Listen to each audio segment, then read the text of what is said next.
Good day, ladies and gentlemen. Thank you for joining us for today's webcast brought to you by the Society of American Military Engineers. As the last few participants are logging in, I have some housekeeping items to highlight. A reminder, this presentation is being recorded. All participants are in listen-only mode, and due to privacy concerns, you will only see your own name in the attendee list. If you're having difficulties with WebEx, please refer to the chat box that's on the right side of the screen. I will add some technical help information there, including the WebEx technical support number. You are encouraged to submit questions at any time, so they may be queued for today's question and answer session, and we will answer as many of your questions as we can, time permitting. Just type into the Q&A feature on the bottom right corner of your screen and click the send button. We ask that you do not change the ask option. It is defaulted to send to all of our panelists. With that said, let's begin. I'll turn the presentation over to your moderator today, Rick Sloop. Hey, thank you, Tyler. Appreciate it. Hey, good afternoon, all. My name is Rick Sloop. I'm with the Florida Government Group Contingency Operations Business Line, and I will be your moderator today for today's webinar. On behalf of the SAME Tampa Bay Post and SAME National, I welcome you to the first of two webinars. This one is titled the NAVFAC Southeast Program Overview. These webinars are part of an educational component to the Tampa Bay Post Joint Training and Education Day, or otherwise known as JTED, which is this next Wednesday, February 28th. We understand that many individuals in both the private and public sectors are not able to travel to Tampa to attend the JTED event in person, but we hope the webinars prove useful. Excuse me. However, if you can make the trip to Tampa, we have a great program lined up to include an icebreaker on Tuesday evening, February 27th, on the Victory Ship near downtown Tampa, followed by a full day of presentations, briefings, and a roundtable sessions on Wednesday, February 28th. So with that being said, now we'll be on to today's webinar, which will last about an hour, with approximately 35 minutes of presentation and about 10 to 15 minutes for questions and answers. As Tyler pointed out, if you want to ask a question, just please type it into the Q&A area on the screen. We'll answer your questions at the conclusion of the presentation. So we are honored to have today Mr. Mark Brock, Small Business Assistant Deputy Director for NAVFAC Southeast. Mark has been the Small Business Assistant Deputy Director since February 2016. And his duties include oversight of small business activities for 12 public works departments and 7 smaller units across 12 states. Mark provides leadership and management insights on small business for 5 business lines. His office reviews new contract requirements for the Southeast region for contract actions over $10,000, usually about 700 reviews annually. He is also a source selection member where he reviews small business subcontracting plans and small business commitment documents. Mr. Brock's small business experience is complemented by a 20-year Air Force career with assignments as the Eglin Air Force Base Contract Infrastructure Chief with an unlimited warrant authority, the Chief of the Contracting Force Development and Analysis, also at Eglin Air Force Base, and as a Contingency Contracting Officer supporting Gulf Wars I and II, counter-narcotic operations in South America, as well as multiple multinational exercises. Mark also has industry experience with Tybran Corporation, where he managed 30 subcontract and 20 consultant agreements valued at over $500 million. Mark graduated summa cum laude with an MBA from Trident University International, as well as a Bachelor of Science in Business from Touro University International. Mark has received multiple accolades during his career, most recently as the Department of the Navy Small Business Innovator of the Year. So thank you, Mr. Brock, for supporting SAME and participating today. So with that said, let's move on to the presentation. Remember one more time, please enter your questions in the Q&A section at any time, and we'll answer them as appropriate. So Mr. Brock, I will turn the microphone over to you for the presentation. All right, thank you so much, Rick, and hello everyone. I'm glad that you are calling in for this briefing. I would tell you, some people ask me, what made you switch over from the Air Force to the Navy? I would tell you, we are headquartered here in Jacksonville, Florida.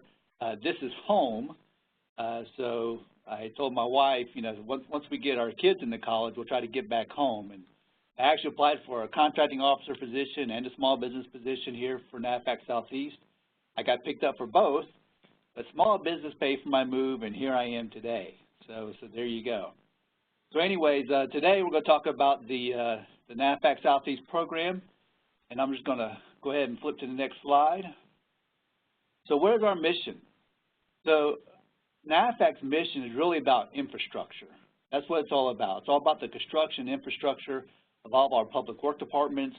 That includes wharfs, that includes airfields, things like that. And of course, our total vision is really be the experts in what we do, because we service more than just the Navy. We also service the Marine Corps, several Air Force bases, etc. And we want them to come to us, you know, requesting A&E design and other things as well, just so we can help and assist with their mission. So this slide here just kind of points out, this is the Southeast. Here we are from Florida all the way to Texas, up to Tennessee, down through South Carolina, through Guantanamo Bay, Cuba, and actually parts of the Caribbean as well. And of course, all the little dots there are all the locations that we service here in NAVFAC Southeast. And on this slide, you kind of see, like I mentioned earlier, we service the Navy, of course, 5 Air Force bases, the Marine Corps, of course, 2 Air National Guard, Southcom, which is there in Tampa. So we have a pretty much a full-time workload. So this is how we're currently broken out. Now, believe it or not, we're getting ready to reorganize, and when we do, we'll be similar to this. But right now, we're broken out and called IPTs, Integrated Product Teams. So if you see those 3 across the front there, South Atlantic, Gulf Coast, South and Central, those are the 3 integrated product teams here at headquarters in Jacksonville, Florida. Each of those IPTs support all those individual bases, all those dots that you saw on the previous slide. They support them with full and open competition type acquisitions. So for an example, if you look at South Atlantic and look at NAS Mayport right there, Mayport alone is allowed to do 8A sole source, and they're also allowed to compete off of multiple work construction contracts, but that's the limit to their authority. Any other competitive source selections are done through the South Atlantic IPT. So for an example, I think we're doing a wastewater treatment plant out there, and of course we're in source selection for that now, so the IPT South Atlantic is doing that, and then once they award that contract, they actually will send that over to Mayport, and the contracting officers and the technical folks there will administer that contract and any type of oversight as well. And then at the bottom there, you kind of see the business lines, the support lines. So our business lines are capital improvements, which is really infrastructure, public works, which is our FSC type contracts, facilities maintenance type contracts, of course contingency engineering. So recently we had Hurricane Irma and Hurricane Harvey rolled through here, right? So we had people involved with all that.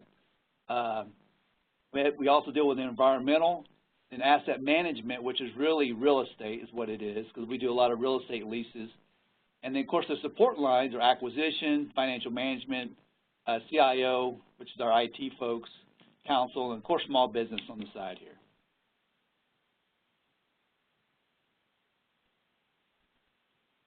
So this is our workload. And you can see from FY10 to FY18, the workload has slowly kind of dipped. But I will tell you here in FY18, we did get like a $139 million bump because of Hurricanes Harvey and Hurricane Irma. And something I don't have in this slide, and I'm going to try to post it in here. I'm going to use the chat box. But I'm going to give you, I just sent it, so I don't know who can see it and what's available. So we have 2 contractors that are handling our hurricane relief. One contractor for Hurricane Harvey and the other one for Hurricane Irma.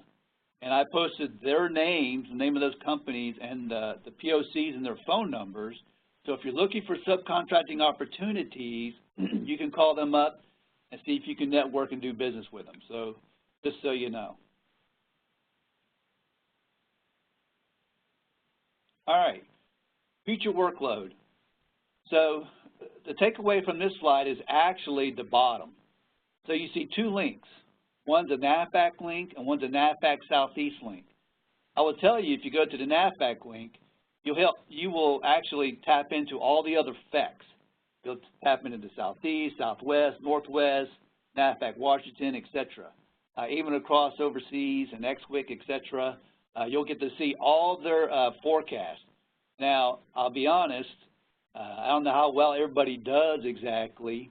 So, for an example, if you look at that NAVFAC Southeast link right at the bottom, which is actually embedded in that NAVFAC link once you get into there, I went in there yesterday. It looked like NAVFAC Southeast still had a 12 August 2017 forecast. So what you're actually seeing today, what I'm going to present today, I actually updated this February. I personally try to go and update everything once a quarter. So at the very end of this slide presentation, you'll see a list of a whole bunch of small business folks with their representing each FAC and their names and phone numbers. If you ever want to update from NAVFAC Southeast, you just send me an email, because quarterly I go in and try to update all the slides, and I'm more than glad to send them to you. All right, CI, capital improvements. That's our infrastructure. So our CI group here, headquartered in Jacksonville, they're really responsible for all the design, construction, and all the specialized technical services.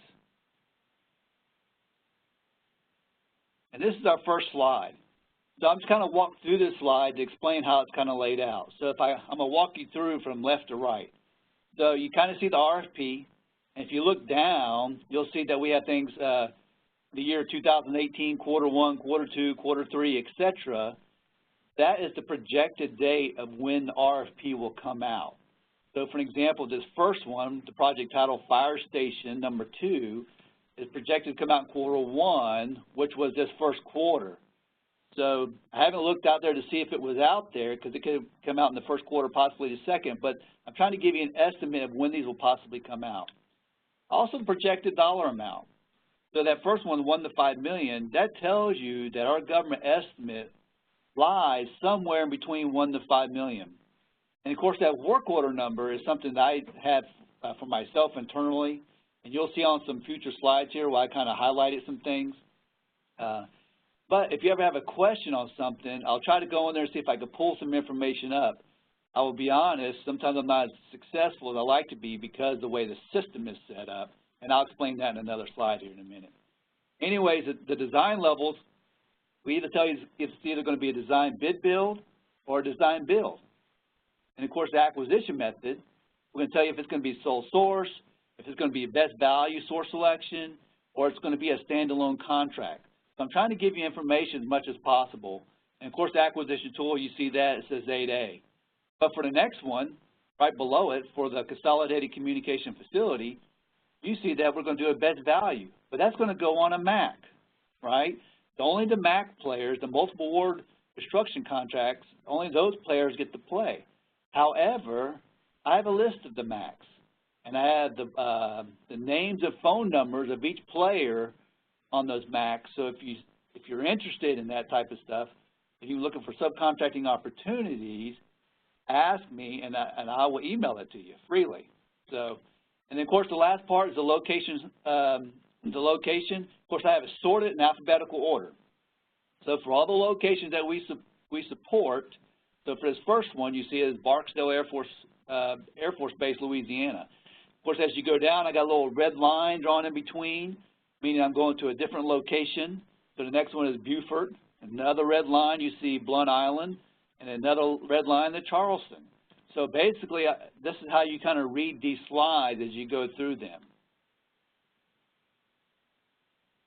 Now, here's a little green oblong oval I was trying to talk about earlier with the work order number.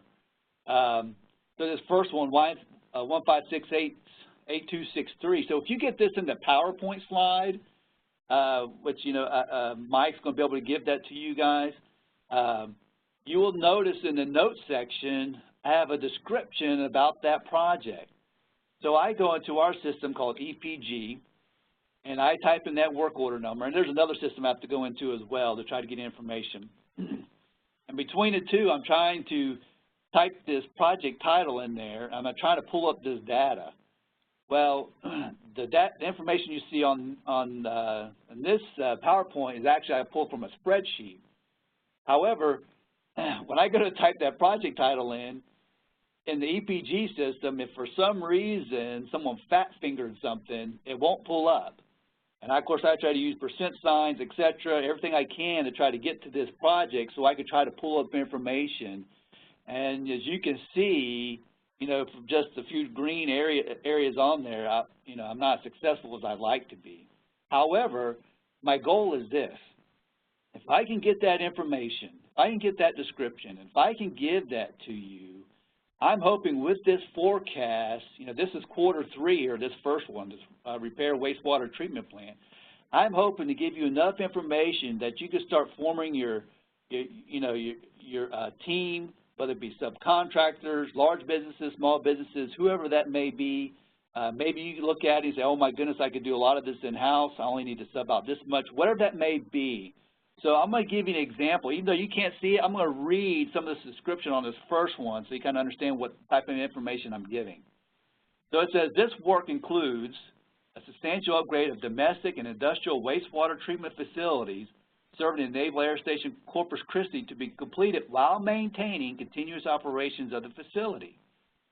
Demolition includes 2 concrete circular primary clarifiers, 2 media trickling filters, 2 circular secondary clarifiers, 2 anaerobic digesters without heating or mixing systems, a concrete wall, unlined sand media sludge drying beds, 6 steel above grade wastewater holding tanks, a submersible influent pump station, an attached abandoned UV disinfection facility, and etc.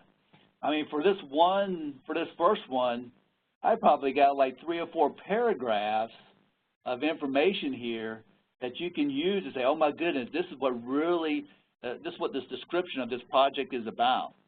And of course, I will always tell you, just don't go by the description alone. You know, when they go to post this thing, you know, you need to go do your site visit, etc. You know, because when you go take a pictures and you hear other things, you know, the picture's worth 1,000 words sometimes. So, but I'm just trying to give you a preliminary view of what's coming out so you can try to form your teaming arrangements or whatever that is. So, of course, that's for Corpus Christi. And if you go on down, you also see I have areas for Fort Worth as well.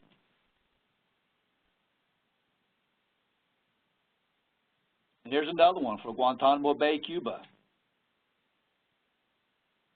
And really this one's about, you know, it's about the maintenance and repair of Piers Alpha, Piers Victor, and Pier Wharf Tango. And they're talking about, you know, I actually have it broken out here. It says work includes repair of mooring fitting hardware, repair of cracked and deteriorated mooring foundations, and cleaning and recoating of mooring hardware. I go on to say Pier Alpha and Pier Victor, you know, for these, it says it includes replacement of double bits and cleats, a new foundation of all new cleats, and repair of pile cap, and also in Pier Alpha in the vicinity of a low double bit location. And it says that station 7+57. I don't know what where that location is exactly, but I'm sure it's on the pier. Then it goes on to say on the work on Pier Victor includes a replacement of all double bits, all cleats on the west side, new foundations for all new cleats, replacement of many of the low double bit foundations, etc. Then I also go in the Wharf Tango. So definitely look at these little green oblong ovals here to get a decent description of what's coming down the pipe for that project.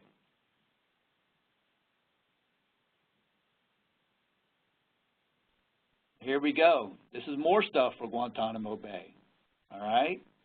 I'm gonna let you guys digest this. Of course, you'll be able to get a copy from Mike, and be able to look in a little bit further. Now we're going to Gulfport, Mississippi, and to Jacksonville. All right. So for Jacksonville, for this one, this FRC B177 preservation shop space, it says this project consists of demolition of a 500 square foot concrete building. That's building 177. A project will construct a 1,000 square foot concrete building. The building will consist of a 750 square foot admin area, and a 250 square foot storage area. Project will include HVAC, electrical, communication, and project consists of expanding 1 oil berm. Project includes installing roofs above 2 oil berms. So I try to give you a description and hope, if you guys work in the area of construction, you probably definitely understand a lot of that better than I do. But, it's just a great description to try to go out and build your team. Here we go. Here's more for Jacksonville, for NAS Jax. Next slide. Here's some more for NAS Jax. A lot of good stuff coming out here. Here's one for NAS Key West.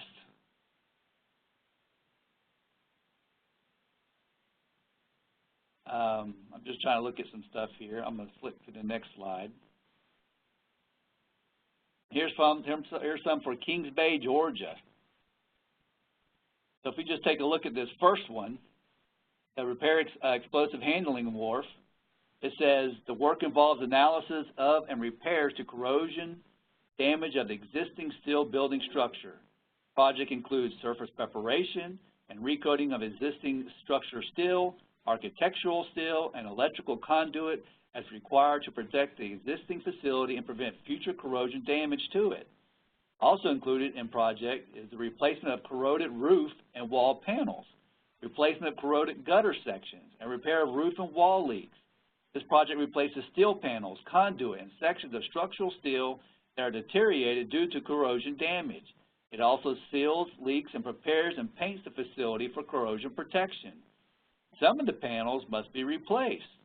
The structural frame will require some repair and replacement of steel that has become corroded to last through the next repair cycle. And of course, that's just only half the paragraph. I got even more information in there, so definitely click on these green ovals. Here we go. This one I hit the jackpot on, lit it all up. However, if you notice right there in the middle, we have 2 of these that are in source selection right now. So, and that's right there for Mayport. So I'm thinking you guys are getting the gist of these slides, right? This is all for Meridian, Mississippi, and for New Orleans. So I'm not going to talk any more in depth about these. I think the slides are kind of self-explanatory. I just wanted to read a couple of the examples of the descriptions of the projects I was able to get out of our system.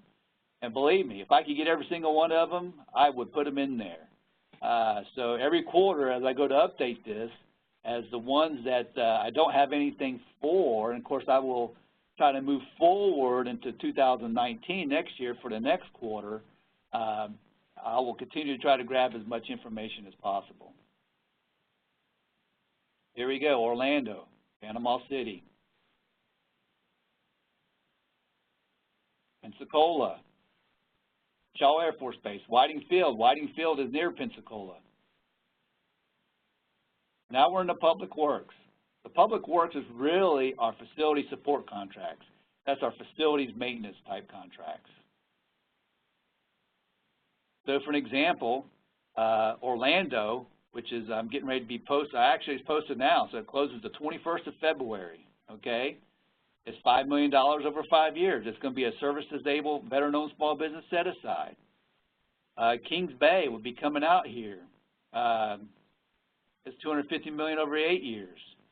Jacksonville, Mayport, Jacksonville and Mayport, that's the one we just recently split up. That was called an RBOSS, a regional boss contract. And of course, as a small business person, I'm always trying to fight how I'm going to be able to split certain things up. So I was successful at, I would say of course I just can't say it's me, right? But I'm part of that mix. And I was successful at getting Jacksonville to be a $200 million small business set aside. And of course, Mayport is the other $200 million, but it's going to go out full and open because of port ops. And of course, as you see there, we also have another one coming out for Kings Bay, $44 million over 5 years in that small business. So.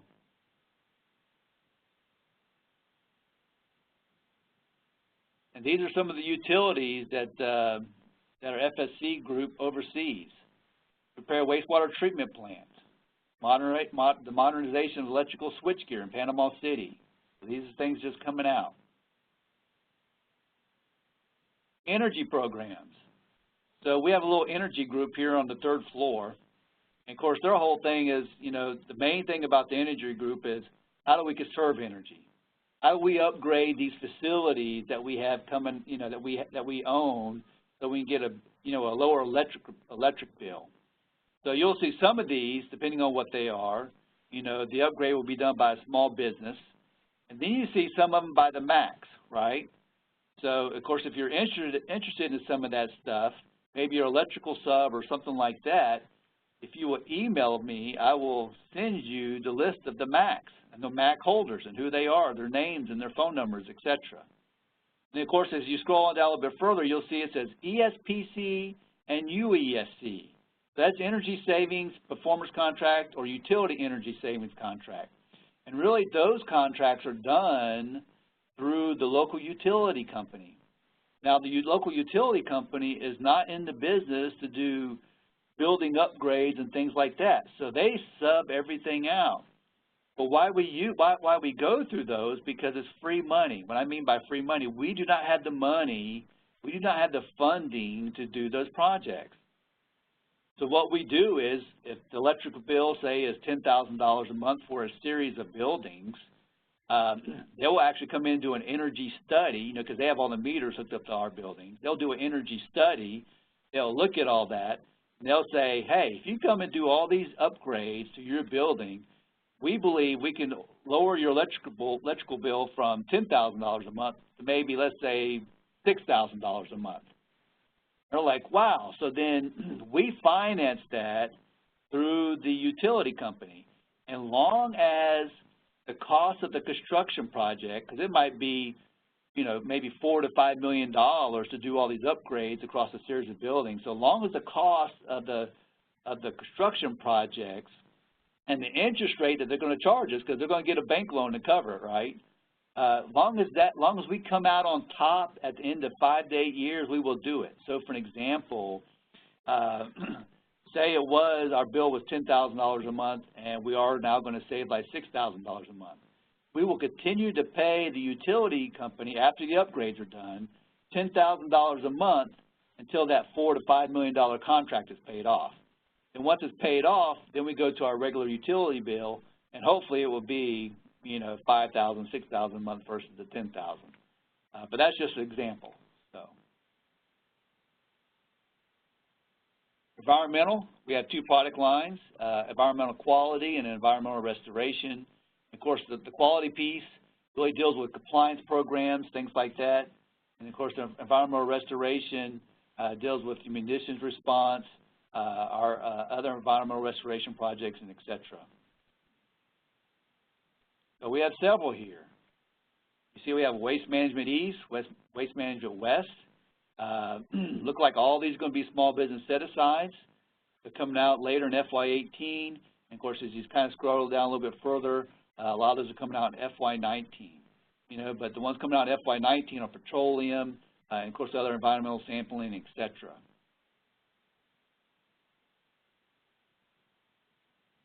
Real estate, asset management. All about planning. And I will tell you, well, there we go. This one just dropped off the books. It is no longer. So actually this IDIQ contract has been on the books, off the books, on the books, off the books several times. So I was talking to Bub Lenore. I was like, man, Bub, what's going on with all this? You know, it's on and off, you know, what's going on? And he said, actually, Mark, he said, what it is, when we go do our surveys, a lot of the surveys are like $5,000 to $10,000 out of whack. They use SAP, called Simplified Acquisition Procedures. And SAP is pretty quick. They're able to do it really quick. Only time they start thinking about putting it back on is when they have to do a whole bunch of surveys.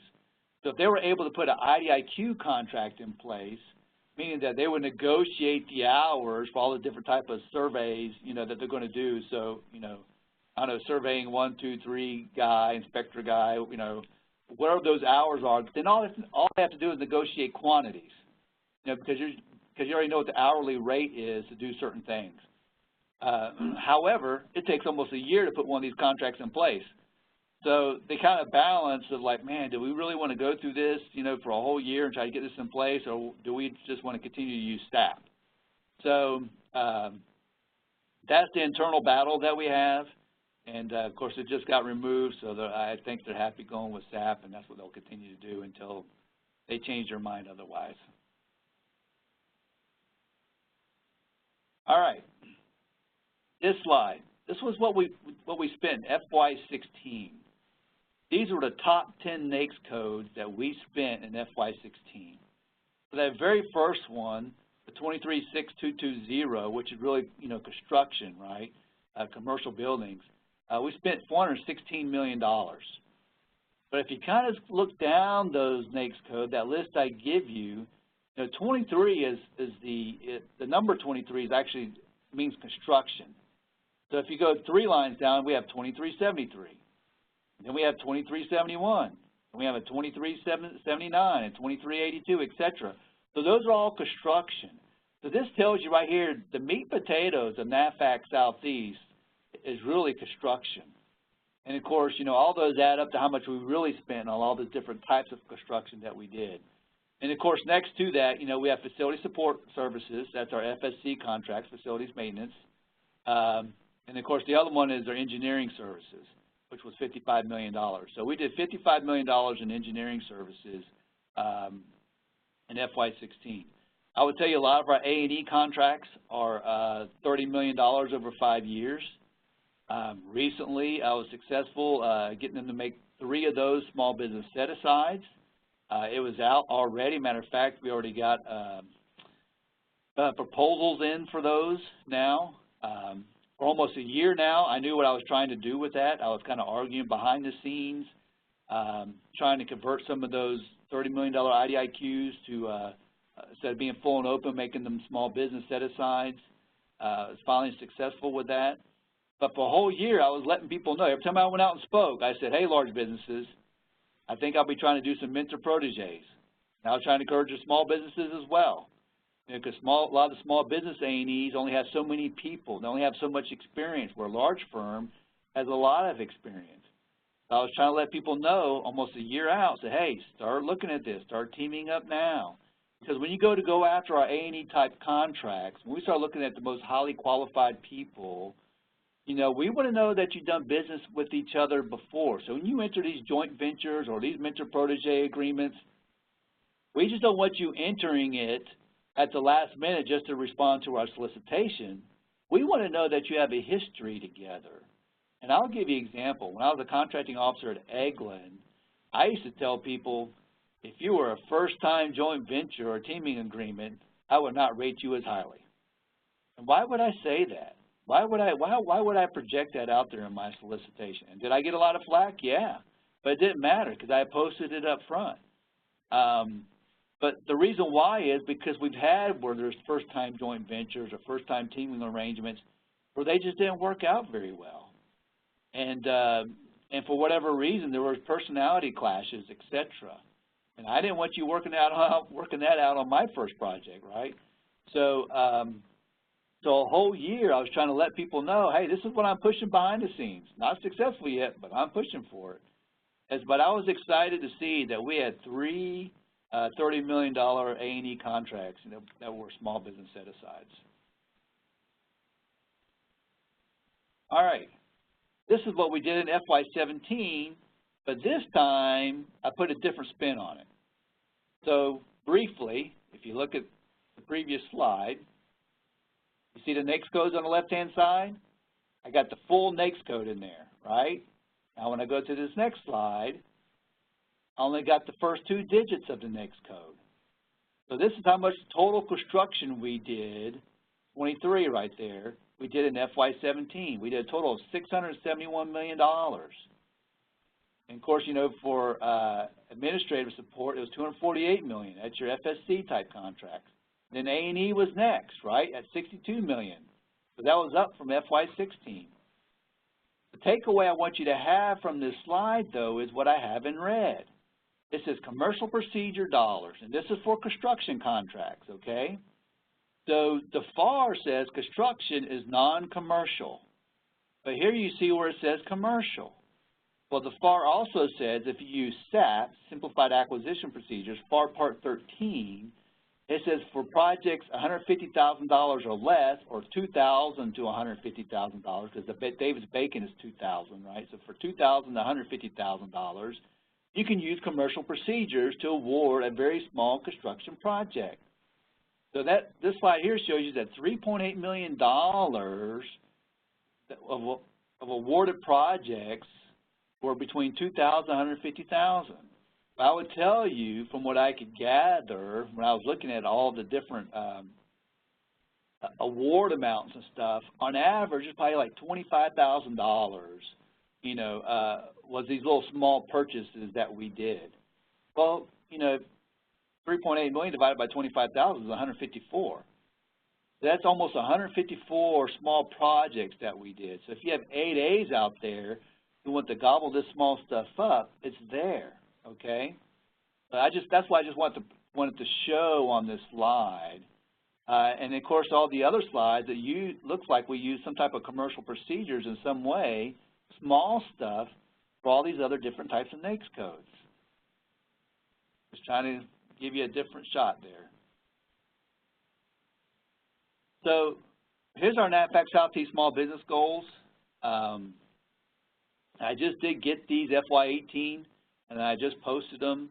So I can't remember what the percentages are off the top of my head. I know they all lowered across the board, except for woman-owned small business stayed the same. But so our goals for FY18 are actually a little bit lower than previous years. And the reason being is because of all the hurricanes. Because, like I said, we had $139 million going on those GCCs, global contingency contracts, and of course those aid into our goals. So we're trying to, and those are large firms. So if you got those phone numbers and the name of those two folks, URS and CH2M Hill Constructors, those are large firms. So $139 million worth of work is going to those two firms. So I got a little thing down here, respond to source of thought. That's important because that actually determines if we're going to do a small business set-aside. A lot of times we do a source of thought, we're looking for sources, right? And we always say, you know, the regular verbiage or the standard verbiage we say, we're looking for small businesses, veteran-owned, woman-owned, hub-zone, disadvantaged businesses, et cetera. And then we have people send in their capability statements. Hopefully it's targeted after our source of thought. That's what you need to do, send a targeted capability statement to show your experience in that type of work. And all we need is 2 or more. So if we have 2 or more small businesses that show that they can do that, and of course that's where that set-aside is going. And of course a lot of those sources of thought are done on larger projects. If I was going to give you a range, it's probably somewhere between $4 million and $20 million. We realize once we get above 20 million, actually between 15 and 20 million, it's kind of tough for most small businesses. But once you get above 20, you know, it's almost none. We know we're definitely going full and open. So, and that's for mostly for construction projects when I say that. Here's our map. So there's the southeast and that far right-hand bottom side there. Of course, you see my name and Don Brown's name. But these are all the small business folks across each of the FECs, the Field Engineering Command for NAVFAC as a whole. So if you call those folks, hopefully you can get some type of forecast projections from them as well. Like I said in the earlier slides, I gave you links, and I'll be honest, they don't update as often, and we fail at that as well. But if you come to me, I definitely give you a more up-to-date forecast. And that is it. So I think I'm going to pass this on over to our moderator, Rick, and kind of let him take over and to see if I can answer any questions that you may have. Thanks a lot, Mark. Appreciate it. That was a great presentation, lots of good information. Hey, do have a few questions here, and hopefully I won't do any stumping here, but One I've got here is, you know, the recent congressional appropriation includes an $89 billion supplemental for disaster relief. And that's associated with the hurricanes Harvey, Irma, and Maria, plus the wildfires out west. I noted during my review of that, there's about $200 million line item for repair projects at NAVSTA Corpus Christi and NAVSTA Key West. Can you provide any feedback on how NAVFAC Southeast is going to handle that, or is that would we be seeing those soon, or is that even on your scope yet? So I would tell you, we have identified more than $139 million, actually over $300 million work that has to be done. We only have funding for $139 million. So I was glad also to see the additional funding down to the appropriations bill. But I would tell you those global contingency contracts end in June. That's right around the corner. So I don't think we're going to get all that funding yet, right off the bat. So my guess is the remaining of that $307 million that we still got to do repairs for, minus that 139, depending on how that is laid out. If we get enough funding, of course, we're going to try to do the rest of those repairs. Now, I would tell you, because of the mission degradation to all the facilities and things like that, when we start doing these repairs, we're going to try to figure out how to lump like items together. So, for an example, if there's 3 or 4 buildings with roofs, we're not just going to do an individual roof project for each building. We're going to try to combine those in some way and give one lump sum for that area, whichever area that was affected. So that is kind of the thought process behind everything, as long as we get that funding. Oh, excellent. Thank you very much. One of our attendees said, had a question about your 8A opportunities. You actually had them marked out as 8As. And then your slide showed kind of your goals and objectives for the other things like service disabled, hub zone, and women owned. But will that come out in the proposal, or as far as are you going to target those subsets of small businesses? Yeah. So what happens with the 8A? So by statute we don't have to advertise on FedBizOpps. And so contracting officers are too busy, so they never do, right? So you never see those projects unless I list them out right here. If they're never listed, you'll never see them, right? So what I've been telling 8A contractors to do is, I said, see what you can get from the title, which I know is only so much. There's only so much you can garner from that title. That's why I'm trying to put descriptions in there. And if I have a description, that's even better. But if you feel like there's enough information from the title, or especially the description, send me a targeted capability statement showing, hey, when I mean targeted, I mean, say it was a demo a building, a 5-story building, for an example, right? Show me where you've done 5 stories in the past, or at least close to it. Whatever, maybe it's 3 stories, maybe it's 2 stories, but closer you get to 5, the better. Send me a target capability. Don't give me everything, because a lot of times small businesses will give me capability statements. They just want to show me everything under the roof that they've done. But when I'm asking for a targeted one, target the demolition. Try to get as similar to what we're asking for as possible. And then what I do is I take that and I send it to the contracting officer in that area. And now a lot of times they may already have someone in mind or maybe not. But I've been tracking that, and I can tell you I've been almost 10% of when I received those targeted capabilities that contractor gets it, almost 10%. So, and I would tell you, 0% of 0 is 0. So if I'm getting somewhere, I'm excited about that, and I'm excited for that contractor to get that. Because really what we want is that experience, right? I mean, kind of think about it for yourself. If you're going to go to a heart surgeon, you want the guy right out of residency, or do you want the guy who's done it 50 times?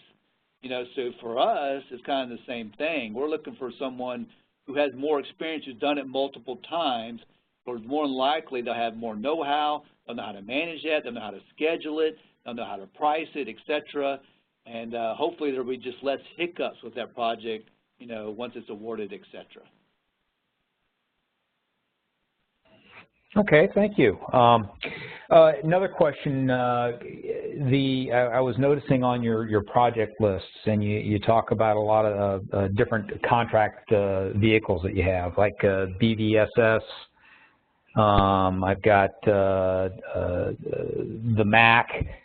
Is that can you kind of give the 30-second elevator speech about each of those different contract mechanisms that you guys use? Absolutely. Of course, which is kind of self-explanatory, right? And then we had the multiple war construction contracts. Those take almost 2 years to put in place, and we have 3 of those. We have a small, medium, and large. Smalls are called 8A mini max, and the task order ranges for those go from $150,000 to $6 million. The medium max are really small business max, and they range from $4 million to $20 million. And then the large max, the task orders for those range from $20 million plus. Now, the ceiling on all those max vary. Most of the small and the medium are $99 million ceiling contracts, IDIQ contracts. All of your large ones are like $240 million. But we do have a couple of the medium ones are up to $240 million. That's the ceiling over 5 years. And of course, what they do is that's actually a 2-step process. So when we might get 40 or 50 proposals in for those max, and what we're actually trying to do is narrow it down to like 5 or 6 players, right? So we'll go through the first step, and then we'll narrow it down, whoever that group is, and then we'll have people bid, and based on how well they estimate and other factors, we'll narrow it down to the top, 5 to 8 players, and that's it. And then what happens is any task orders placed underneath that MAC, only those players get to play. Now, when you go into the best value source selection piece, I actually teach this and I speak on this. Because as a former contracting officer at Eglin, I've done over 45 source selections where I was just a source selection authority alone, meaning that I read through all the evaluations. As I read through them, they would do call a PAR, Proposal Analysis Report, and then I would do my SSDD, which is the Source Selection Decision document. When you start reading through all these source selection decisions, and when you start writing these things, you begin to pick up where businesses miss it in general. So when you're talking about source selection, you're talking about you're proposing, and then we're looking at all, and then, depending on how many proposals we get, we may reduce that to the most highly competitive range, and we do that through evaluations. We also do that, we look at the prices. So if our government estimate is right here, somewhere in the middle, and we have people that are really high and really low, those people may be cut out because we're starting to think maybe they don't understand what we're asking for.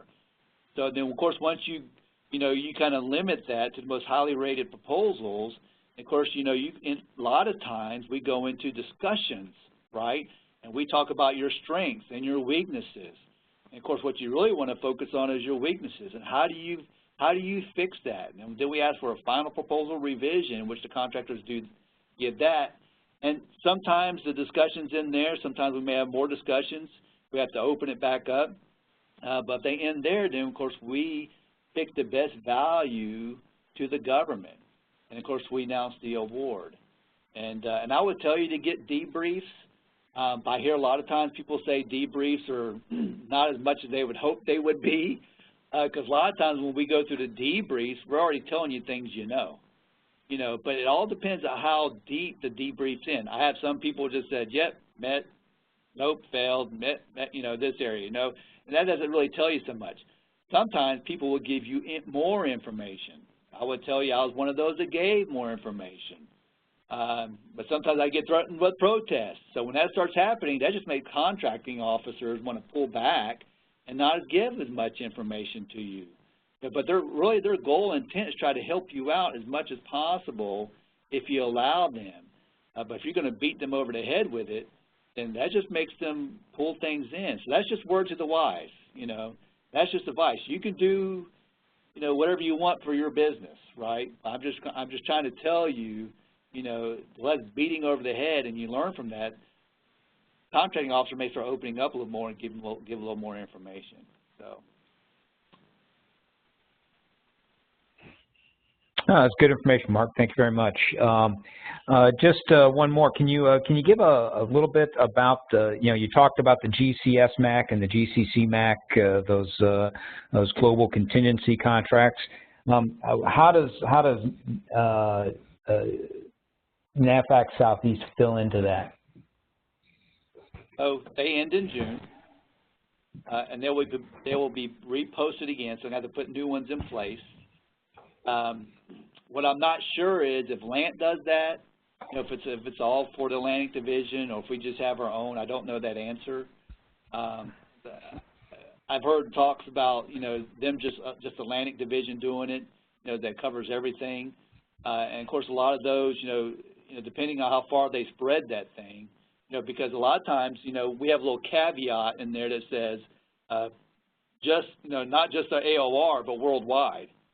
So when that starts happening, you're really opening it up to large firms who have the ability to go worldwide. But yeah, they will be replacing those, and I don't know the value of those, but they are for contingencies, and of course the Southeast is the bigger user of those because of the hurricanes.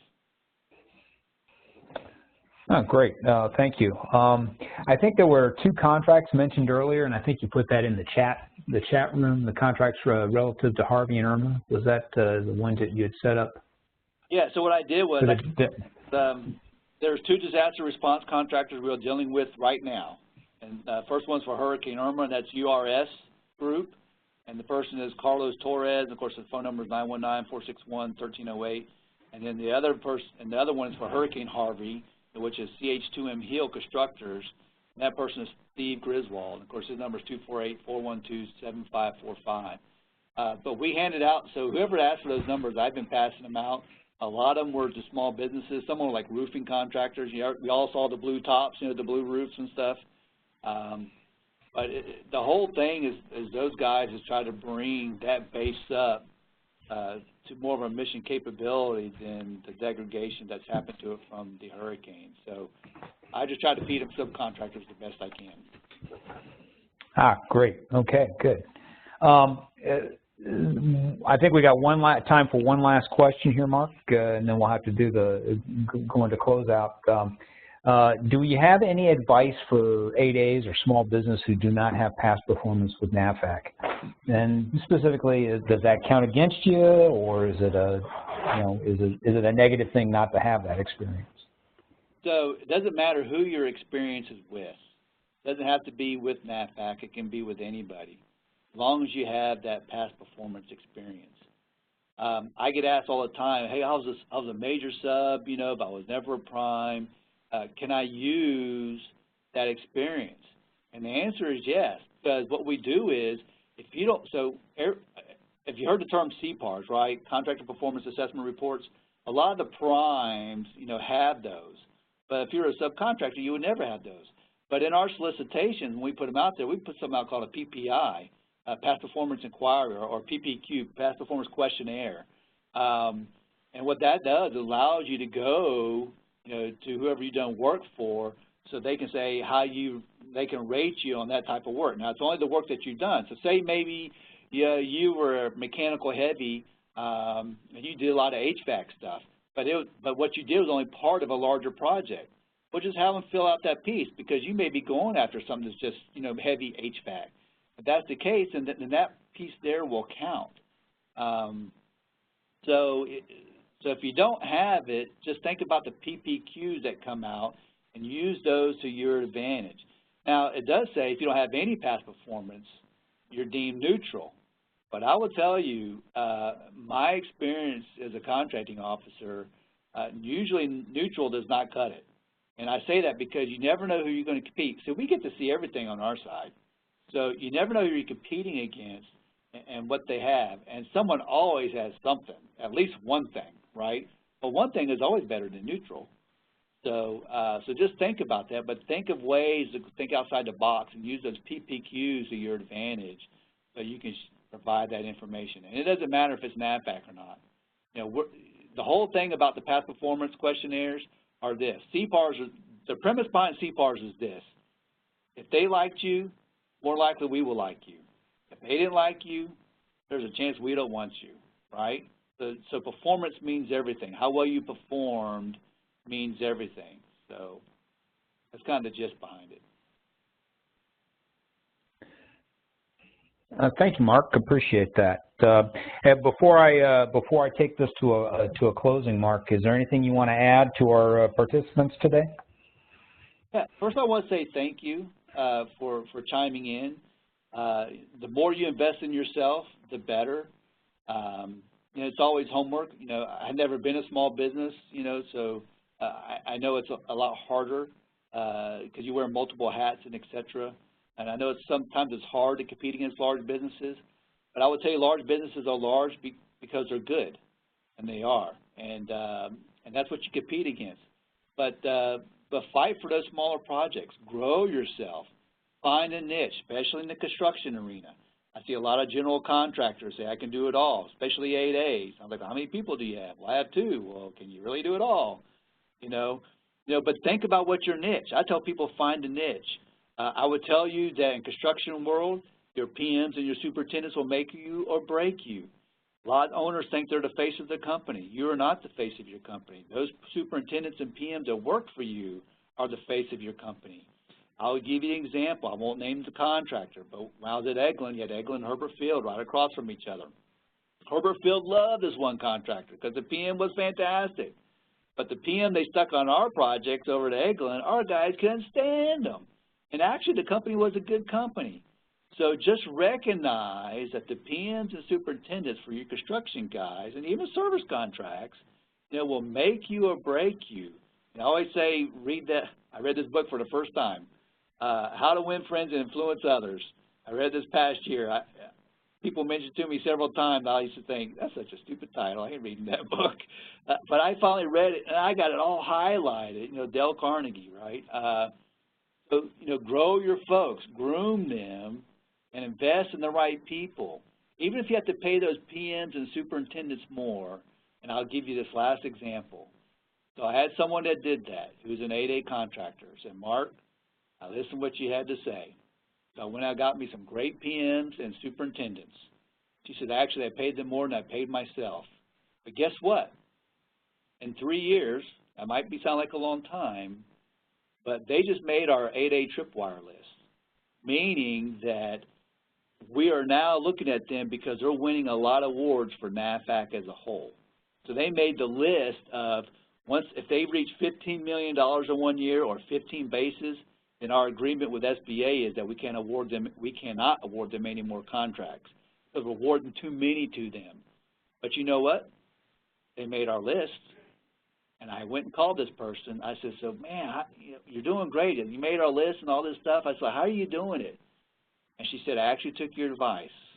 And I got the face of my people. I got the best people for the face of my company. She said, believe it or not, it is working wonders for me. That's my advice. There you go. Excellent words, Mark. Thanks. Appreciate that. Hey, you did mention that you encourage folks to email you. Do you have any problem with us publishing your email address to the attendees? Nope, because I get them all the time. I took about 250 phone calls last year, and I probably met with over 50 small businesses in my office alone, especially new ones, because I'm just trying to help them out as best as I can. And I can't begin to tell you how many emails I sent out. I'm just trying to share whatever that is, project, forecast, what you've seen today, our AE and MAC holders list, and anything else that I can try to provide. So I'm very open, so go right ahead. All right, great. Thanks, Mark. Appreciate that.